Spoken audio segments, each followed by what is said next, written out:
Assalamualaikum warahmatullahi wabarakatuh. Salam sejahtera buat kita semua. Semoga kita semua dalam keadaan sehat jasmani dan rohani, tidak kekurangan satu apapun. Amin ya robbal alamin. Bab 549-552. Lu King berpikir sejenak dan berkata, sebaiknya dalam seminggu, lebih cepat lebih baik, karena setelah kehilangan esensi daging manusia, pohon induk akan layu setiap hari. Li Fugui mendengar ini, saya tidak sabar untuk merebutnya pohon induk roh hitam dari keluarga Sangguan segera. Tentu saja, ini sama sekali tidak realistis. Apalagi apakah dia berhasil memasuki kuburan leluhur keluarga Sangguan. Sekarang rumah tua keluarga Sangguan telah diambil alih oleh Biro ke-6. Jika dia pergi sekarang, dia bahkan mungkin tidak bisa memasuki gerbang. Tidak, saya harus menemukan cara untuk mendapatkan rumah itu ke tangan saya.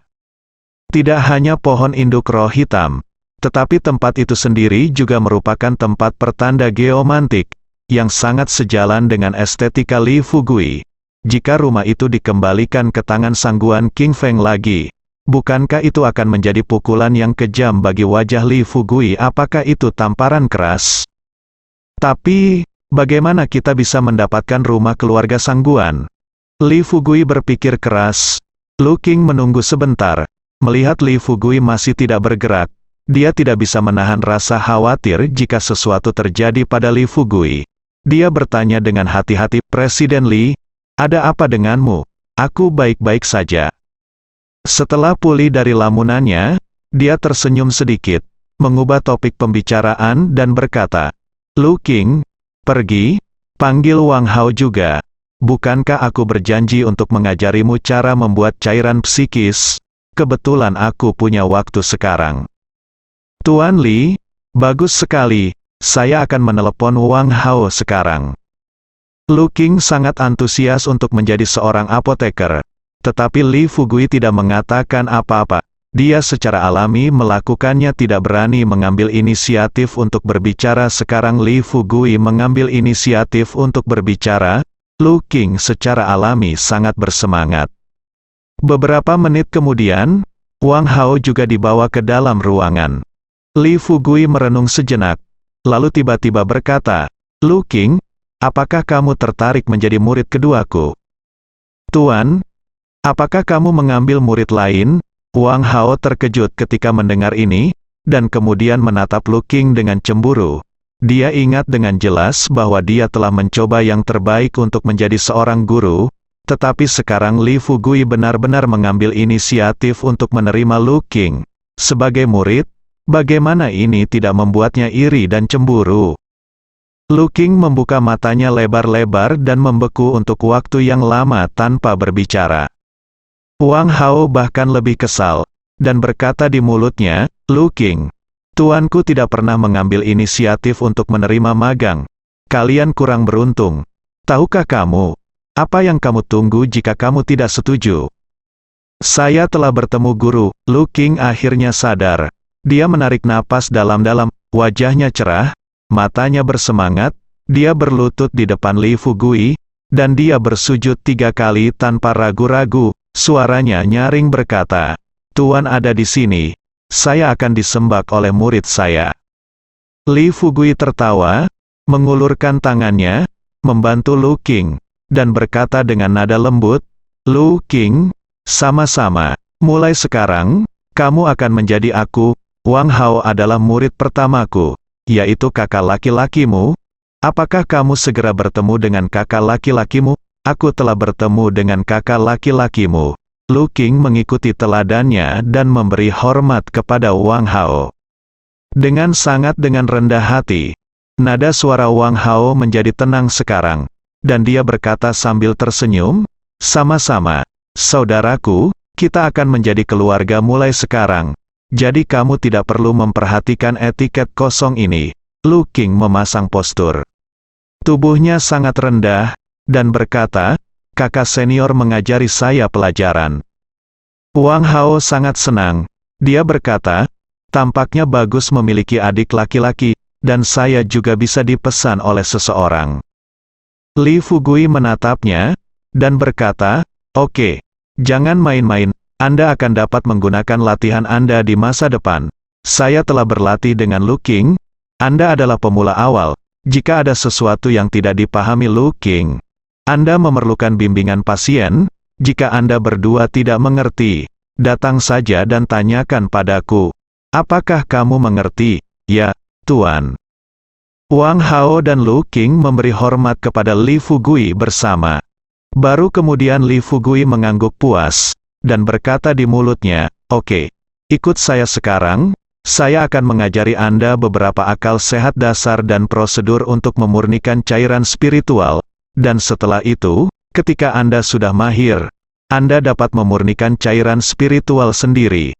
Ketika Anda berhasil memurnikan cairan spiritual, maka Anda akan menjadi seorang alkemis sejati." Tuan, menurut Anda berapa lama waktu yang dibutuhkan bagi kita untuk menjadi alkemis? Wang Hao bertanya dengan wajah lurus. Lu King juga memandang Li Fugui dengan antisipasi dan rasa ingin tahu. Li Fugui melirik mereka berdua, berpikir sejenak, dan berkata, "Itu tergantung pada bakatmu dan kemajuan latihan itu. Jika bakatmu tinggi dan kemajuanmu cepat, maka di bawah latihanku, itu menang, tidak butuh waktu lama bagimu untuk menjadi alkemis. Bagaimana jika bakatnya tidak bagus?" Meskipun Wang Hao sangat optimis, dia pasti akan berpikir ke arah yang salah saat ini. Bahkan Lu King juga sama, dengan ekspresi gugup di wajahnya. Li Fugui menatap dan berkata, "Tidak jika, sebagai murid Li Fugui saya, jika sulit bagi Anda untuk menjadi seorang apoteker, maka saya tetap menyarankan agar Anda membeli sepotong tahu dan bunuh diri, itu lebih cocok untuk Anda." Mendengar ini, Wang Hao dan Lu King tertawa malu, tidak berani menyebutkan masalah ini lagi.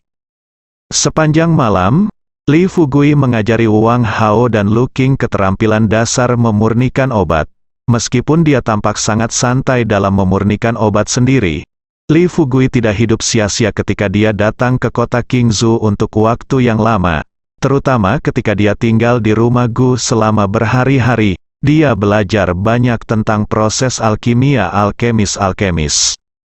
Untuk kedua magang ini, Li Fugui tidak akan mendistribusikan minuman keras induk begitu mereka datang, sehingga mereka tidak memiliki tekanan dan motivasi sama sekali. Lagi pula, minuman keras induk tidak maha kuasa, dan Li Fugui tidak menginginkan keduanya magang menjadi dua pemborosan. Kecuali salah satu dari keduanya dibatasi oleh bakat dan tidak bisa menjadi apoteker, tidak peduli seberapa keras dia berusaha, Li Fugui akan selalu menetapkan standar tertinggi untuk mereka berdua. Untungnya, Wang Hao dan Lu King sangat berbakat, dan mereka belajar keras dan berkembang sangat cepat, yang membuat Li Fugui merasa sedikit lega. Terutama Lu King, dia lahir di keluarga obat mujarab hitam. Orang tuanya mungkin tidak sederhana. Li Fugui menemukan dalam proses mengajarinya bahwa bakat Lu King sangat tinggi, dan kecepatan belajarnya bahkan lebih cepat daripada kakaknya, Wang Hao bahkan lebih cepat. Awalnya, keputusan sementara Li Fugui untuk menerima Lu King sebagai magang hanya karena pertimbangan komprehensif dalam banyak aspek. Tetapi sekarang, Li Fugui menemukan bahwa dia telah menemukan harta karun, dan dengan bakat Lu King, dia hanya perlu melatihnya, dan dia akan menjadi seorang apoteker di masa depan. Prestasi, saya khawatir itu tidak akan terlalu rendah. Setelah Wang Hao dan Lu King terbiasa dengan operasi dasar, Li Fugui kembali ke kamarnya untuk beristirahat. Keesokan paginya, Li Fugui bangun dan meninggalkan Kolosseum, dan datang ke sebuah kafe dengan dekorasi kelas atas. Saat ini, tidak banyak orang di kafe, kebanyakan dari mereka adalah staf. Li Fugui datang ke sini untuk duduk pagi-pagi sekali, tapi sepertinya sangat mendadak. Sekitar setengah jam kemudian, seorang pria yang mengenakan mantel dan topi di kepalanya berjalan ke arah Li Fugui dan duduk. Waktu berlalu, dan ini sudah akhir musim gugur, suhu turun, dan tidak ada yang memakai baju lengan pendek di jalan. Li Fugui memandang pria di seberangnya dengan penuh minat, dan kemudian berkata, bukankah kalian pembunuh yang mahir dalam berpakaian dan mencocokkan? Pria itu mengangkat kepalanya, menunjukkan wajah yang tegas dan lebar. Dia berkata, tentu saja, pembunuh tidak begitu mudah dilakukan. Setiap titik peningkatan adalah kartu haul untuk menyelamatkan hidup Anda. Li Fugui tersenyum sedikit, berdiri, dan berkata, ayo pergi, sudah larut, kita harus mengambil tindakan. Pembunuh duduk di seberang Li Fugui secara alami adalah pembunuh jaringan gelap Suetu. Dia tidak berbicara, mengikuti di belakang Li Fugui, dan meninggalkan kafe bersama.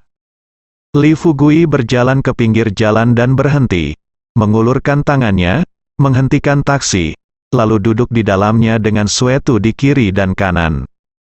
Tuan, mau kemana? Sopir itu melihat Li Fugui dan Suetu. Melihat temperamen yang luar biasa dari keduanya, dia segera tersenyum hangat wajahnya. Li Fugui melihat keluar jendela, dan berkata di mulutnya, pergilah ke seluruh kota Qingzhou. Ketika aku menyuruhmu berhenti, kamu berhenti lagi, sopir itu. Tercengang, dia tidak pernah menerima perintah aneh seperti itu. Dan, sopir dia berkata dengan ragu-ragu, tentu saja tidak masalah. Kami menjalankan taksi. Selama kami memberikan uang, kami pasti akan dengan senang hati menerima pesanan semacam ini. Tapi apa? Bisakah kami membayar dulu? Ya. Li Fugui tersenyum. Dengan senyum di wajahnya dia tersenyum penuh pengertian. Tetapi ketika dia mengulurkan tangan dan menyentuh tubuhnya, senyuman itu tiba-tiba menjadi canggung. Karena Li Fugui menemukan bahwa dia tidak punya uang tunai. Sejak dia menghasilkan banyak uang, dia telah lama kehilangan kebiasaan membawa uang tunai setiap saat. Yang paling penting adalah tidak ada kesempatan bagi Li Fugui untuk benar-benar menggunakan uang tunai sekarang. Biarkan aku melakukannya. Suetu menatap Li Fugui dengan aneh, lalu mengeluarkan dompetnya, mengeluarkan setumpuk uang 100 yuan dan melemparkannya. Bahkan tanpa melihatnya, dia berkata, ada 1.500 yuan di sini. Anda dapat menggunakan meteran untuk mengembalikan lebih banyak dan membayar lebih sedikit. Di jalan, jadi dia segera menyalakan mobil dan perlahan-lahan melaju mengelilingi seluruh kota Qingzhou. Namun tidak lama kemudian, keraguan perlahan muncul di hati pengemudi, karena dia menemukan bahwa kedua pelanggan yang duduk di kursi belakang tidak mengucapkan sepatah kata pun dari awal hingga akhir kecuali saat membayar uang.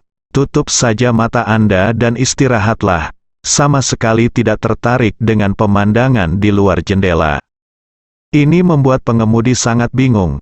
Lagi pula, jika dia diminta untuk berkeliling kota Qingzhou tanpa melihat pemandangan atau untuk tujuan lain, tidak bisakah hanya makan cukup untuk bertahan? Mungkinkah keduanya adalah buronan? Hati pengemudi gelisah, wajahnya sedikit berubah, dan dia tidak berani mengungkapkannya, tetapi semakin dia memikirkannya, semakin dia merasa kemungkinan ini sangat tinggi. Apa? Aku ke kamar mandi, tunggu aku. Sekitar setengah jam kemudian, pengemudi menginjak rem, mengucapkan sepatah kata, dan keluar dari mobil dengan tergesa-gesa. Li Fugui tiba-tiba membuka matanya dan melihat keluar jendela. Segera, wajah Li Fugui juga menjadi aneh, karena dia menemukannya ternyata taksi itu benar-benar diparkir di luar kantor polisi. Itu saja. Yang paling tidak bisa dipahami Li Fugui adalah bahwa pengemudi itu berlari ke arah kantor polisi. Apa yang sedang terjadi di sini? Apakah pengemudi mengira mereka berdua adalah orang jahat? Li Fugui merasa dia tidak bisa tertawa atau menangis. Seseorang ada di sini. Itu pasti dari para gongmen. Suetu tiba-tiba berkata dengan lembut. Li Fugui tersenyum, dan berkata dengan acuh tak acuh. Itu pasti salah paham, jelaskan saja dengan jelas. Kalian berdua, segera keluar dari mobil dan lakukan pemeriksaan. Pada saat ini, beberapa pria dan wanita berseragam mengepung setelah keluar dari mobil. Salah satu pria memerintahkan Li Fugui dan Suetu untuk keluar dari mobil. Li Fugui membuka pintu mobil, berjalan ke bawah untuk melihat, dan menemukan bahwa beberapa pria dan wanita di sekitar mobil sedang menatapnya dengan waspada. Sementara pengemudi bersembunyi jauh, tidak berani menatap Li Fugui sama sekali. Kawan-kawan, apakah Anda salah paham? Saya warga negara yang baik, ini kartu identitas saya, Anda bisa melihatnya. Li Fugui mengeluarkan kartu identitasnya dan menyerahkannya kepada pria dan wanita ini. Segera, setelah diperiksa oleh seseorang, ekspresinya menjadi rileks, dan dia berkata, "Sepertinya ada kesalahpahaman, masih ada orang di dalam mobil. Menurut peraturan, kita juga harus memeriksanya, tentu saja tidak masalah." Turun juga, sebagai pembunuh web gelap, Suetu secara alami tidak takut untuk diperiksa. Orang-orang seperti mereka memiliki satu set lengkap informasi identitas, yang masing-masing sangat otentik dan tersedia untuk diperiksa.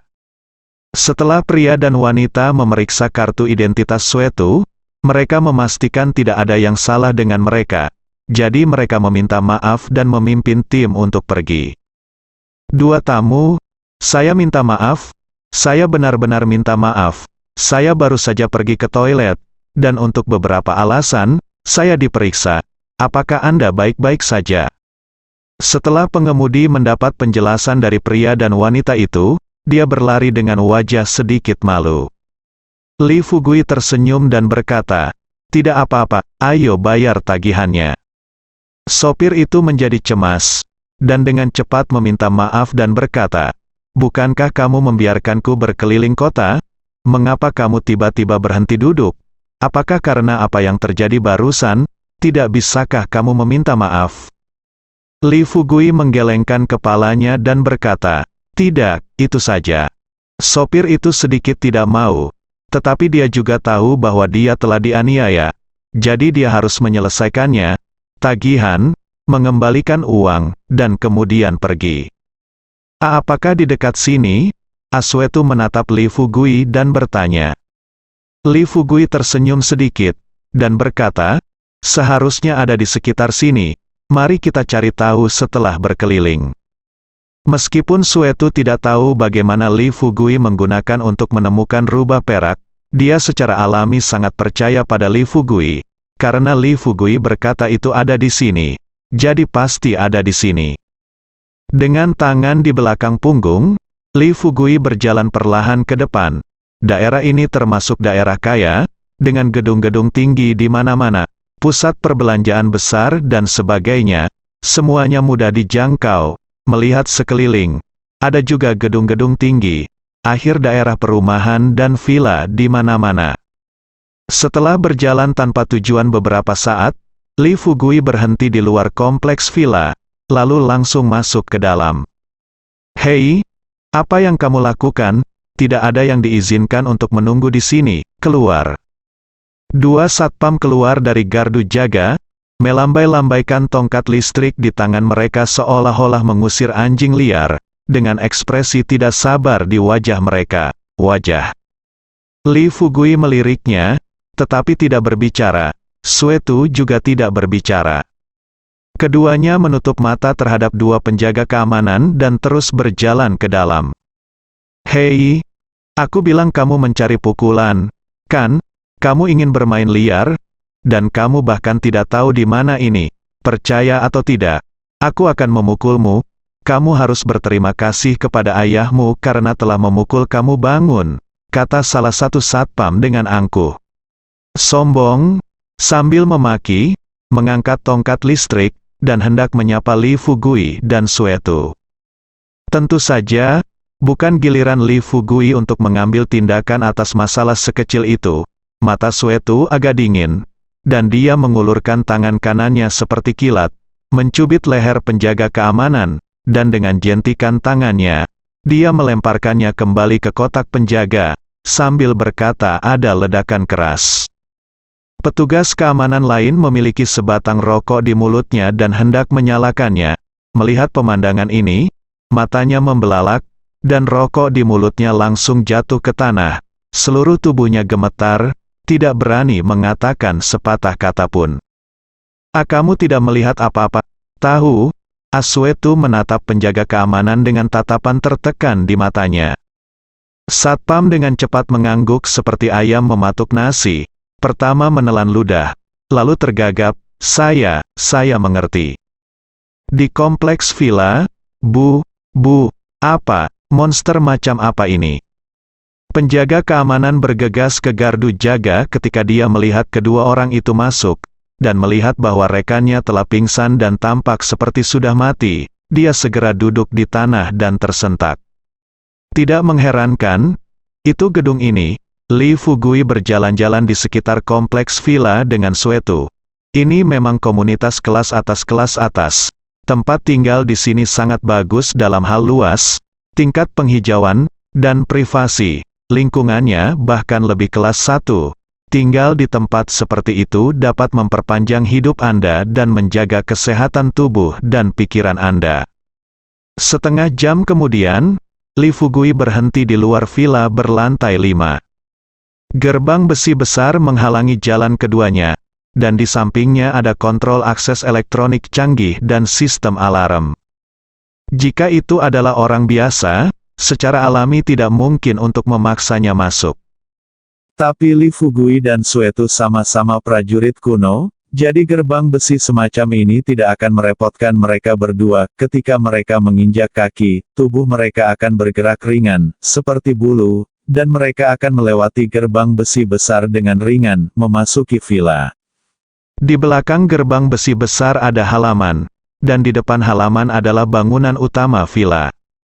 Di pelataran villa ditanami berbagai macam bunga, yang paling menarik adalah gugusan bunga tulip yang berwarna cerah dan cerah. Bunga-bunga tersebut dirangkai membentuk lautan bunga kecil yang memanjang hingga ke dasar undakan tangga villa. Sudut mulut Li Fugui sedikit terangkat, dan dengan tangan di belakang, dia berjalan perlahan ke tangga villa, lalu berkata dengan keras, "Tamu terhormat telah tiba. Yinhu, mengapa kamu tidak segera keluar untuk menjemput tamu?" Suetu melirik Li Fugui dengan heran, "Anda harus tahu Silver Fox adalah pembunuh peringkat kedua dalam sistem jaring gelap, yang dikenal sebagai kecerdikan yang tak tertandingi. Jika itu benar-benar hidup di Silver Fox, tindakan Li Fugui bukan peringatan."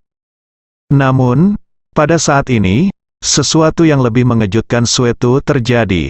Pintu villa tiba-tiba terbuka, dan kemudian, seorang wanita kurus berdiri di tengah topeng rubah. Hati Suetu sedikit bergetar. Dia mengenalinya sekilas. Ini topeng rubah perak. Jadi wanita di depannya sebenarnya adalah rubah perak. "Ali Fugui, aku meremehkanmu." Yinhu berdiri di depan pintu. Sepasang mata jernih terlihat dari topengnya. Nadanya masih jernih dan halus, tetapi saat ini penuh dengan kelelahan dan emosi yang rumit. Li Fugui tertawa. Dia berjalan menuju Yinhu dengan lancang, lalu berdiri berhadap-hadapan dengan Yinhu. Saat berikutnya, Li Fugui tiba-tiba mengulurkan tangannya, dan dengan kail ringan, dia menggambar senyum di wajah Yinhu. Topengnya dicentang. Dalam sekejap, wajah yang sangat cantik dan cantik muncul di depan Li Fugui dan Suetu. Yinhu menatap Li Fugui tanpa ekspresi. Ekspresinya sangat dingin, tapi anehnya dia tidak melawan. Bahkan Suetu, yang telah melakukan misi yang tak terhitung jumlahnya dan melihat banyak wanita cantik, yang hatinya mati rasa, sangat takjub saat ini. Li Fugui dengan berani mengagumi kecantikan Yinhu dari jarak dekat. Harus dikatakan bahwa di antara wanita selain Li Fugui, hanya Tantai Zixuan yang sebanding dengan Yinhu. Namun, keindahan rubah perak ini penuh dengan kesucian, dan sangat berbeda dengan Tantai Zixuan yang misterius dan mulia.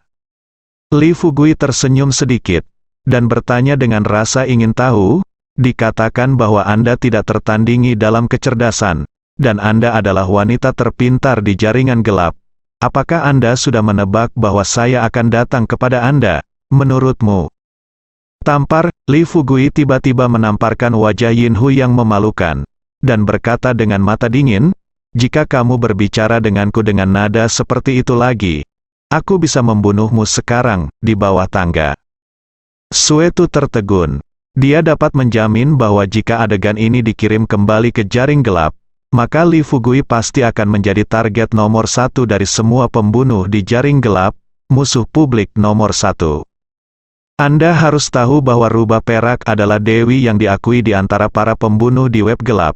Meskipun sangat sedikit orang yang telah melihat wajah asli rubah perak, ini sama sekali tidak memengaruhi kecintaan para pembunuh itu terhadap rubah perak.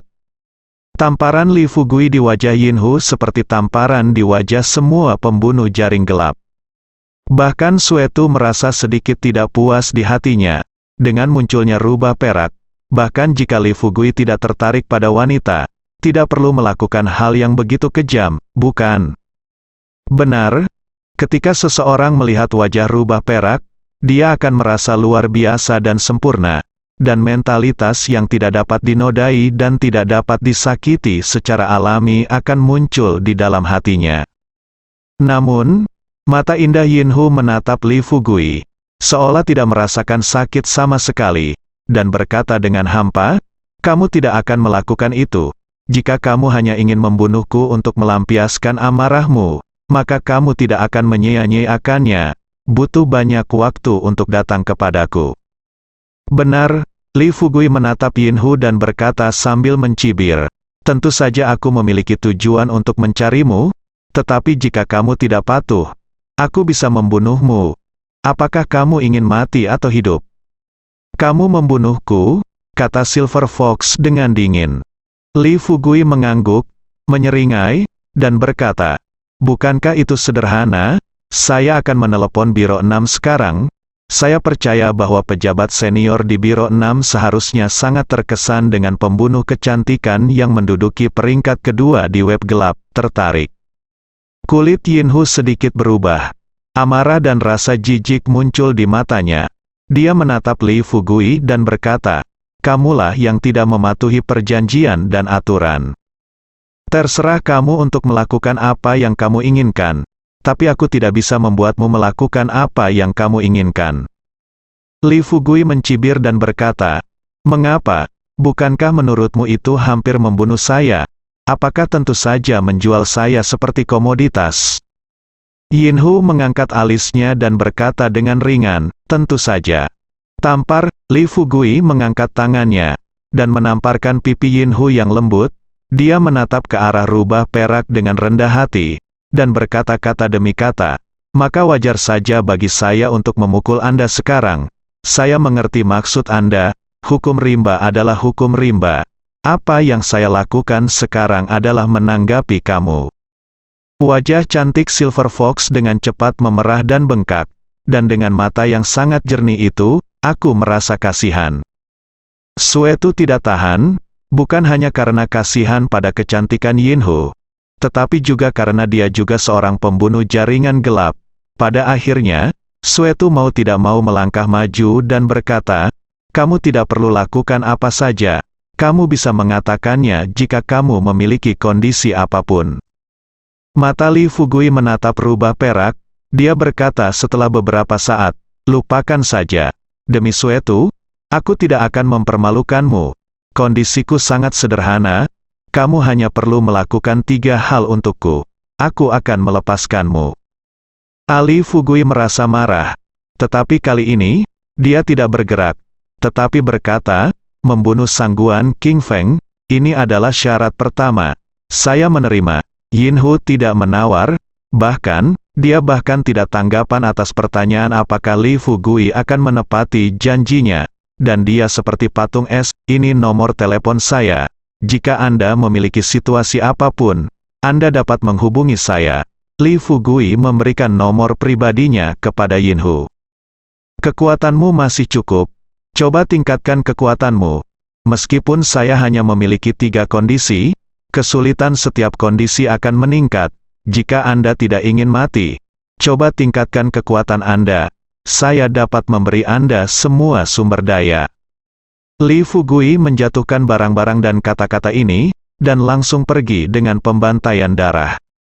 Rubah perak mengambil barang-barang itu secara mekanis, dan menatap bagian belakang kepergian Li Fugui dengan mata yang indah, dengan niat membunuh yang menakjubkan. Sesaat kemudian, Li Fugui dan ketika Suetu meninggalkan kompleks villa dan melewati pos penjaga di pintu masuk, kedua penjaga keamanan itu mengangguk dan membungkuk seperti tikus melihat kucing ketika mereka melihat mereka, dan wajah mereka dipenuhi dengan senyum tersanjung. Bagaimana saya menemukan Silver Fox? Li Fugui melirik Suetu, dan berkata sambil tersenyum. Suetu mengangguk, tetap diam, dan tidak berbicara. Li Fugui tersenyum dan berkata, ini sangat sederhana, rubah perak membawaku pergi. Meskipun aku tidak bisa menolak, tapi terus tubuhnya menerapkan racun masih sangat sederhana. Suetu menatap Li Fugui dengan ngeri, dan masih tidak berbicara. Tapi apa yang ingin dia ungkapkan sudah sangat jelas. Metode peracunan Li Fugui sulit untuk dilawan. Selama dia berhubungan dekat dengannya, dia mungkin diracun. Bagaimana dengan dia? Apakah ada racun dari Li Fugui di tubuhnya? Pada saat yang sama, untuk seorang pembunuh, orang seperti Li Fugui adalah yang paling menakutkan. Karena tidak peduli apakah dia berhasil atau tidak, dia akan melakukannya, mati pada akhirnya. Saya mengerti mengapa Li Fugui melakukan apapun yang dia inginkan di depan Yinhu barusan. Tetapi Yinhu seperti boneka tanpa perlawanan. Selama Anda adalah manusia, Anda memiliki keinginan untuk bertahan hidup, dan jika Anda bisa hidup, Anda pasti tidak akan memikirkan kematian. Suetu tiba-tiba menemukan bahwa dia mulai takut pada Li Fugui, dan dia bahkan lebih beruntung sekarang karena dia tidak memilih cara lain untuk mengancam Li Fugui. Jika tidak, nasibnya saat ini tidak akan lebih baik daripada Yinhu. Li Fugui menepuk pundak Suetu sambil tersenyum, dan berkata sambil tersenyum, apa yang dikatakan Kamerat Lei Feng, perlakukan teman dengan kehangatan seperti musim semi, dan perlakukan musuh dengan kekejaman seperti musim dingin, selama mereka adalah temanku, Li Fugui. Aku tidak akan pernah menggunakan metode semacam ini yang tidak bisa dilakukan. Li Fugui berjanji dengan sungguh-sungguh, teman. Suetu tercengang, tetapi ekspresi wajahnya sangat rileks. Li Fugui mengangguk, dan berkata dengan tegas, tentu saja, tidak diragukan lagi, kamu adalah temanku. Suetu melirik Li Fugui dengan rasa terima kasih, dan berkata, terima kasih. Li Fugui tertawa dan berkata, jika kamu benar-benar jika Anda ingin berterima kasih kepada saya, tinggalkan jaring gelap dan datang bantu saya. Kita semua tahu bahwa pembunuh jaring gelap tidak bisa bertahan selamanya.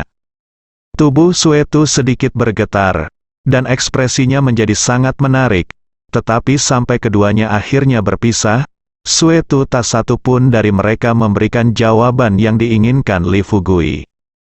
Namun, Li Fugui tidak terkejut, apalagi kecewa. Dia percaya bahwa ketika kekuatannya semakin kuat dan wilayah bisnisnya semakin besar, musuhnya akan semakin sedikit, dan teman-temannya akan semakin banyak. Sekarang, sebagian besar hal yang telah dikumpulkan Li Fugui di tangannya telah selesai, dan hal berikutnya yang harus dia hadapi adalah tekanan dari game ke-6. Setelah krisis dari game ke-6 berlalu dengan aman, Li Fugui dapat kembali ke desa Xiaoxi untuk memperluas wilayah bisnisnya, dan pada saat yang sama itu juga memperluas tentakel perusahaan ke kota Qingzhou. Keesokan harinya, Li Fugui masih bangun pagi. Ketika dia meninggalkan ruangan, dia melihat Tuan Mingjing, Tan Tai Zixuan, Tuan Yu, Tuan Wei, bahkan Wang Hao dan Lu Qing, semuanya berdiri di depan pintu, berbaris, menunggunya. Apa yang kamu lakukan? Li Fugui geli, dan menatap beberapa orang sambil tersenyum. Fugui, hati-hati, Tuan Mingjing adalah orang pertama yang berbicara, dan dia menepuk bahu Li Fugui, seolah-olah semuanya ada di atas meja. Tan Tai Zixuan menatap Li Fugui dengan mata abu-abunya, dan berkata dengan lembut, aku akan menunggumu. Fuji, kami menunggumu kembali dan membawa kami ke puncak. Tuan Tua Yu dan Tuan Tua Wei berbicara bersama. Wang Hao dan Lu Qing akhirnya berkata, Tuan, hati-hati dalam segala hal. Li Fugui berkata sambil tersenyum, kamu menaruh hatimu di perutmu. Tidak hanya tidak ada yang salah denganku dalam perjalanan ini, aku bahkan akan membawamu kabar baik. Tuan Ming Jing dan yang lainnya semua tertawa, hanya saja senyumnya sedikit dipaksakan. Lagi pula, itu adalah ining ke-6, secara alami, Li Fugui tidak akan menjelaskan terlalu banyak, dia melambaikan tangannya dan berkata, Oke, izinkan saya membicarakannya ketika saya kembali. Saya pergi dulu. Anda dapat melakukan apapun yang harus Anda lakukan, jangan khawatirkan aku. Tuan berhati-hatilah, mata Wang Hao dan Lu Qing penuh dengan keengganan. Tetapi mereka juga tahu bahwa mereka tidak dapat membantu Li Fugui sama sekali sekarang. Dan tidak ada lagi yang dapat mereka lakukan selain khawatir. Li Fugui memelototi mereka berdua dan berkata, terutama kalian berdua, kalian harus bekerja lebih keras, bersambung.